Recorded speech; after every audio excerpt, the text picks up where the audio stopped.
안녕하세요. 여러분에게 재밌는 책을 소개해드리는 북튜버 북슬모입니다. 무려 1,000억의 투자로 제작된 애플TV의 화제작 드라마 파친코의 한국어 소설에 대해 얘기해보고자 합니다. 이민진 작가는 재미교포 1.5세로 7살의 가족과 함께 미국으로 건너갔고 무려 30년 동안 파친코 집필을 위한 자료조사와 연구의 시간을 보냈다고 합니다. 역사는 우리를 망쳐놨지만 그래도 상관없다. 한 번쯤 들어보셨을 너무나도 유명한 첫 문장입니다. 1910년부터 1989년까지 주인공 선자의 부모로부터 4대에 걸쳐 고향 부산과 일본을 배경으로 일본에서 거주하는 한국인을 일컫는 자이니치의 삶을 집중적으로 다룹니다. 저도 이번에 자이니치라는 용어를 처음 들어보았는데요. 전쟁 이후 고국으로 돌아갈 수 없었던 한국인들이 일본에서 여러 세대에 걸쳐 살게 되며 일어나는 연대기적 소설입니다.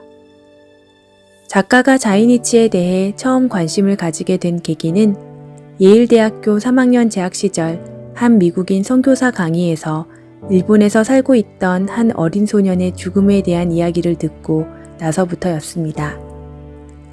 소년은 자신의 아파트 건물에 올라가서 스스로 목숨을 끊었고 죽음 이후에 한국인 학생에 대한 반 아이들의 잔인한 괴롭힘이 있었다는 사실이 밝혀집니다.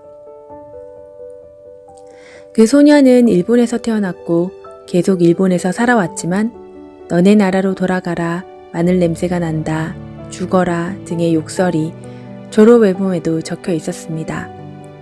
이러한 이야기는 소설 속에서도 등장하는데 부모 세대로부터 이어진 차별은 끝내 사라지지 않습니다. 작가는 한 인터뷰에서 이런 이야기를 합니다. 문서화되고 기록되지 않으면 우리에게 무슨 일이 일어났는지 아무도 모른다. 한국에 살고 있는 한국인들조차 기억하지 않았던 자이니치의 삶을 끄집어내어 전 세계적으로 큰 공감을 불러일으켰습니다. 예일대를 졸업하고 변호사로 삶을 영위해 나가던 작가는 일본계 미국인인 남편을 따라 일본에 4년 정도 거주하게 되면서 자이니치의 삶을 더 들여다보게 되었습니다. 단순히 역사적 피해자로서 바라보는 획일적인 시선이 아니라 지적이고도 믿을 수 없을 정도로 적응력이 뛰어난 매력적인 한국인들을 인터뷰하면서 이 소설에 대한 연구와 준비를 할 수 있었습니다. 파친코는 2,300억 달러의 산업 규모로 실제로 일본 경제의 초석이며 일본인 11명 중 1명이 파친코를 한다고 합니다. 실제로 파친코 사업에는 조선인이 많이 관여하고 있었고 파친코의 의미는 소설 속 선자의 아들 모자수에 의해서 이렇게 말해집니다. 모자수는 파친코의 부산한 분위기가 좋았다. 그는 소란스럽고 큰 파친코 사업에 움직이는 모든 것을 사랑했다. 장로교회 목사였던 아버지는 하나님의 의도를 믿었지만 모자수는 인생이란 자신이 통제할 수 없는 불확실성에 기대하는 파친코 게임과 같다고 생각했다. 모든 것이 정해져 있는 것처럼 보이면서도 희망의 여지가 남아있는 게임에 손님들이 빠지는 이유를 모자수는 이해할 수 있었다. 파친코는 영원한 차별 속 유리천장 그리고 희망이기도 했습니다.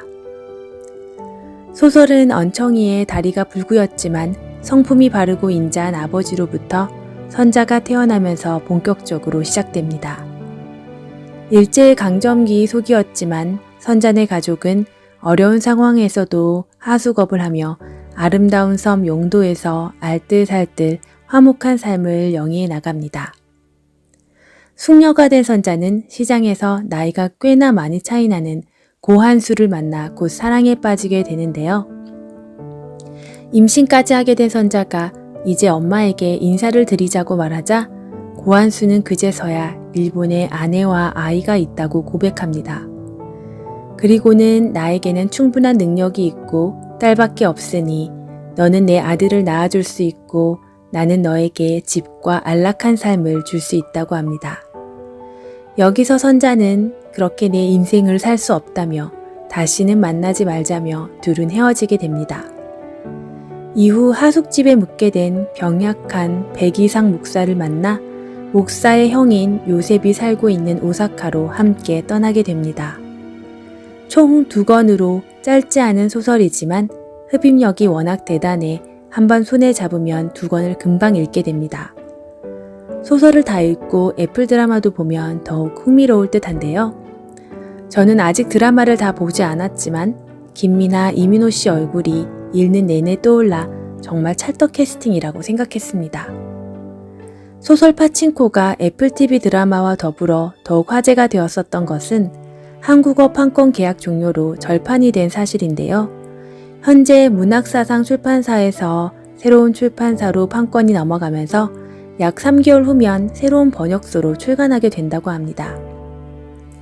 25억이라는 과도한 선인세 경쟁에 대한 비판의 목소리도 나오고 있는데요. 아무쪼록 더 많은 사람들이 이 책을 읽고 재미를 느끼셨으면 좋겠습니다. 아무도 원하지 않고 일어나서는 안 되는 일은 일어나면 안 된다고 말하는 작가의 목소리에서 소설의 재미와 더불어 개인이 서로 어떻게 연결되어 있는지, 사회적인 공감을 이끌어내서 해결해야 하는 문제들은 어떤 것인지에 대해서도 깊이 있게 생각해 볼 수 있는 책이었습니다. 다음에는 더 재밌는 책 소개로 뵙겠습니다. 이상 책 소개해주는 북튜버 북슬모였습니다.